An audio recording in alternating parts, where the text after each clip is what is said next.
बेनज़ीर भुट्टो शहीद की आखिरी फ़ोन कॉल, क्या गुफ्तगू हुई। आज मुल्क भर में मोहतरमा बेनज़ीर भुट्टो की 15वीं बरसी मनाई जा रही है। इन्हें 27 दिसंबर 2007 को रावलपिंडी में कत्ल कर दिया गया था। अपनी शहादत के दिन CNN पाकिस्तान के सीनियर नुमाइंदे और प्रोड्यूसर मोहसिन नकवी को लियाकत बाग आते हुए आखिरी टेलीफोन कॉल की।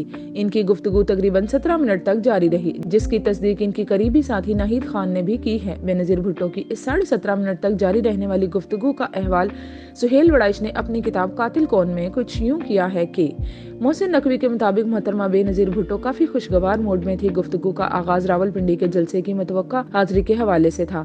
मोहसिन नकवी ने बीबी को बताया कि वो एक दिन कबल रात गए तक नाहिद खान और डॉक्टर सफदर अब्बासी के हमरा लियाकत बाग रावलपिंडी में जाकर इंतजामात देखते रहे। रावलपिंडी का जलसा इंतहाई कामयाब होगा। इसके बाद दौरा पेशावर पर बात हुई तो मोहसिन नकवी ने बताया कि इस जलसे से सूबा सरहद के वोटरों में खौफ की फिजा दूर हो गई है और इंतखाबी नताइज पर इसका खुशगवार असर पड़ेगा। बेनज़ीर भुट्टो ने मोहसिन नकवी से ये भी दरियाफ्त किया कि पाकिस्तान पीपल्स पार्टी कितनी सीटें लेगी। मोहसिन नकवी ने यह भी बताया कि पीपल्स पार्टी बाआसानी हुकूमत बना लेगी।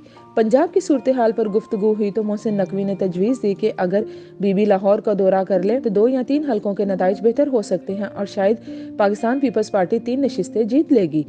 मोहसिन नकवी के मुताबिक अगले चंद दिनों में अमेरिका से कुछ मेहमान आने वाले थे। उन्होंने इंतखाबात के हवाले से हुकूमत से मुज़ाकरात करने थे।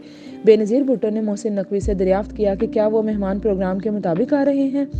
मोहसिन नकवी ने जवाब दिया कि आप अपनी सिक्योरिटी के बारे में मुहतात रहें। बीबी ने जवाब दिया कि मैं डर कर सियासत नहीं करूंगी। जलसे के बाद रात को मोहसिन नकवी ने बीबी से मिलना था। गुफ्तगू में इसका वक्त तय हुआ। इतने में बेनज़ीर भुट्टो जलसा गाह पहुंच गई। बेनज़ीर भुट्टो ने मोहसिन नकवी को बताया कि हम लियाकत बाग रावलपिंडी पहुंच गए हैं और इसके साथ ही उन्होंने फ़ोन बंद कर दिया।